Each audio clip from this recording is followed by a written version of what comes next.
2 teasers de Fear the Walking Dead, le spin-off de... De quoi déjà? Ah oui, c'est ça. 2 teasers donc sont d'ores et déjà en ligne. Pâle copie de Walking Dead mais à Los Angeles avec des nerds boutonneux ou vraie variante plus dans une optique à la Romero. Nous le saurons cet été. La saison 3 de Agents of S.H.I.E.L.D. introduira les Secret Warriors. Ça vous est pas atteint, hein? Comment ça, vous connaissez pas les Secret Warriors? Mais il faut sortir de votre grotte là! Les Secret Warriors, c'est une équipe d'agents du S.H.I.E.L.D. qui ont des super pouvoirs! Une super série! Signée par Brian Bendis mais écrite par Jonathan Hickman. Mais chut, il faut pas le dire, c'est un secret du S.H.I.E.L.D. Je vous fais confiance, hein, vous le répéterez pas. Vous connaissez Ismahawk? Sinon il faut vite aller voir leur chaîne YouTube. Cette bande de fanboys sous stéroïdes avait déjà réussi à rassembler un tout petit budget et à nous pondre une super mini-série sur Nightwing. Franchement, vu les moyens, il y avait de quoi foutre la honte à la CW.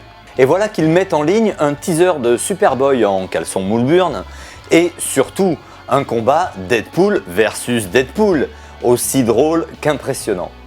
Et ils nous promettent pour bientôt un Hawkeye versus Green Arrow, j'en trépigne d'impatience. La phase 2 des séries Netflix pointe le bout de son nez. Et on sait déjà qu'on devrait avoir le Punisher dans Daredevil. Certains murmurent même qu'on pourrait voir Elektra, Blade ou même Ghost Rider. Ghost Rider, j'y crois pas trop, mais les deux autres, c'est quasiment sûr. À votre avis, qu'est-ce qu'il faudrait faire pour avoir une bonne adaptation de Ghost Rider? Vendre son âme à Zarathos? Je suis pas sûr que ce soit un bon plan. On va peut-être plutôt attendre de voir ce que Netflix nous prépare. Heroes, vous vous souvenez? C'était il y a... Putain, 9 ans! On avait eu droit à 4 saisons très inégales. Il faut dire qu'en plein milieu de la deuxième, il y a eu la grève des scénaristes. Et puis pour la 4, je sais pas, le scénariste a dû perdre toute sa famille, sombrer dans l'alcool, la drogue et Twilight. Je vois pas d'autre explication. Toujours est-il qu'on va avoir droit à Heroes Reborn, avec 2 nouveaux personnages incarnés par Ryan Guzman et Francesca Eastwood, mais on attend surtout le retour annoncé de Noah Bennett, malheureusement sans Claire, Matt Parkman, Mohinder Suresh, le haïtien et surtout Hiro Nakamura. Yatta! Vivement septembre. David Tennant va donner sa voix pour le dessin animé Tony Chu. C'est pas trop cool? Quoi? Vous connaissez pas David Tennant? Ah! Vous connaissez pas Tony Chu? Bon ok, là je vous accorde que Chu c'est une petite série indé qui se vend pas des masses. Mais écoutez un peu le pitch, c'est marrant. C'est l'histoire d'un gars qui peut lire le passé de ce qu'il mange. Alors comme il est policier, il se met à manger des macabées pour savoir ce qui leur est arrivé. C'est pas barré ça? Ça donne envie non? Comment ça non? Vous êtes bizarre. Bah si ça vous plaît pas, vous avez qu'à regarder des trucs de zombies et de vampires, comme si c'était pas aussi dégoûtant.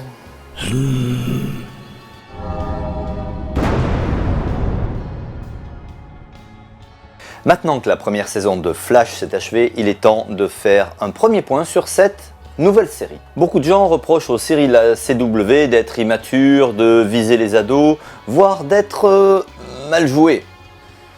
Que répondre si ce n'est... Ouais, c'est pas faux. Oui, la cible de ces séries est plutôt adolescente. Mais du coup, je trouve que c'est encore avec Flash que ça passe le mieux. Parce que Flash est un héros fun, que cette ripante s'identifie à l'homme le plus rapide du monde et qu'un traitement trop adulte ne serait peut-être pas passé.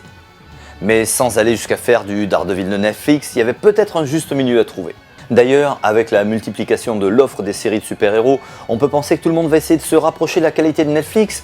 Je ne crois pas que ça va être le cas, et à mon avis au contraire, chaque chaîne va garder son identité et c'est le spectateur qui va choisir vers laquelle se diriger. Alors que doit-on retenir de cette première saison de Flash? Tout d'abord, beaucoup d'inventivité. On ne s'ennuie pas en suivant les pérégrinations et les combats de Flash, et j'aimerais pouvoir en dire autant de la vie privée de Barry Allen. On appréciera aussi le fan service. Les méchants sont tous tirés des comics, tiennent leur surnom de Cisco Ramon, lui-même d'ailleurs un personnage dans les comics. Tiens. Le ton léger de la série permet justement ce genre de fantaisie, même avec les noms souvent improbables des vilains d'ici comme le Rainbow Raider ou le Weather Wizard. Les pouvoirs de Flash sont impressionnants, mais ses ennemis sont généralement à la hauteur. Bon, il y a une ou 2 histoires où on a l'impression qu'il se force un peu à perdre, on comprend pas trop comment ça peut lui poser des difficultés. Mais bon, globalement, ça tient bien la route. Mais l'histoire centrale de toute la saison, c'est bien sûr le mystère autour du Reverse Flash. Et là, je dois dire que je n'ai pas été déçu. Le personnage est bien traité, l'explication est satisfaisante et on trouve vraiment en lui un adversaire à la hauteur de Barry. Certains épisodes sont un gros cran dessus des autres, et il y en a 2 qui pour moi sont carrément d'anthologie. D'abord le 15e, Out of Time, qui arrive à bien gérer les paradoxes temporels et à donner des situations intéressantes, excitantes, pleines de suspense. Et puis le dernier épisode, Fast Enough, qui à la fois conclut tout ce qu'on attendait, tout ce qui était en cours pendant la saison, et sème les graines de ce qui va arriver pendant la suite. Dans l'ensemble, donc, une saison plutôt réussie, qui mériterait juste un peu plus de moyens et probablement un peu plus de profondeur dans les dialogues des personnages secondaires. Mais ça devrait arriver dès la prochaine saison avec la mort de... Spoilers. La saison 3 de Arrow a reçu d'assez mauvaises critiques. Acteur au jeu incertain, personnages secondaires bidons, dialogue cliché, et intrigue à l'eau de rose insoutenable. Flash par contre a été plutôt bien accueilli. Et là j'ai un peu de mal à comprendre pourquoi, parce qu'on peut faire exactement les mêmes reproches à cette série, mais en encore pire. Alors, la saison 3 de Arrow était-elle vraiment si mauvaise? J'ai pas trouvé, même si on doit reconnaître un véritable passage à vide au début de la mi-saison. Mais ça, c'est un défaut de la série depuis la saison 1. Des épisodes excellents alternent avec d'autres médiocres. Au cours de cette saison, j'ai trouvé que le personnage de Thea et son père, Malcolm Marlin, sont plutôt bien développés.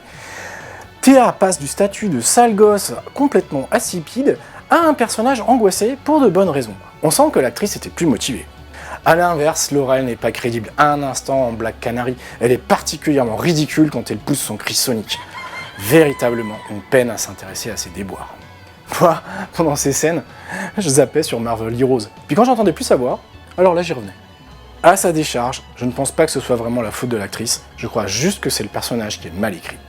Parmi les personnages secondaires, on a une agréable surprise avec l'incarnation du personnage de Katana qui est assez bien réussi, dans une version qui est assez fidèle aux comics, en particulier pour ce qui est du costume. J'ai été un peu moins convaincu par Atom, incarné par le sympathique Brandon Routh, et pour ce qui est de Felicity, en fait, elle est égale à elle-même, c'est-à-dire insupportable. Enfin, le Capitaine Lance, qui était un personnage assez intéressant dans les premières saisons, passe là par une phase d'hystérie un peu difficile à admettre. J'ai toujours un peu de mal à comprendre comment Nyssa, fille de Ra's al Ghul, assassin entraîné depuis l'enfance, se fait systématiquement battre en moins de 30 secondes par Oliver Queen. Enfin, l'actrice est charismatique, donc ça passe. Ra's al Ghul, lui, est par contre correct mais sans plus. À mon avis, les 2 pierres d'achoppement cette saison sont d'une part l'intrigue tournant autour de la Ligue des Assassins et l'abandon des flashbacks concernant l'île. Depuis le début, Arrow, c'est un peu une série Batman qui ne dirait pas son nom, et qui pile allègrement le folklore de l'univers DC. Et là, c'est vrai que, en fin de compte, la greffe de Ra's al Ghul sur l'univers de Arrow, en fait, elle fait un peu artificielle. Pour beaucoup de gens, l'un des principaux attraits de la série Arrow était ses flashbacks sur cette île où il était censé avoir passé 5 ans de sa vie. Mais enfin, moi, j'appréciais pas trop ces flashbacks, donc le fait qu'on les ait supprimés pour passer à autre chose, moi, ça m'allait bien. Mais c'est vrai qu'en fin de compte, l'intrigue concernant sa 3e année d'exil n'est pas très intéressante, et je comprends que beaucoup de spectateurs aient pu décrocher à ce moment-là. Mais pour ma part, j'ai apprécié au cours de cette saison de voir Arrow rejoindre le camp des méchants et se battre contre ses amis. Beaucoup de saison 3 souffrent d'une baisse de rythme, et cette série-là n'y a pas échappé. Je vous invite quand même à revenir pour la saison 4, car on peut se l'avouer entre nous, Arrow, c'est un peu comme la junk food, on sait que c'est pas bon, mais c'est pas pour autant qu'on peut s'en passer.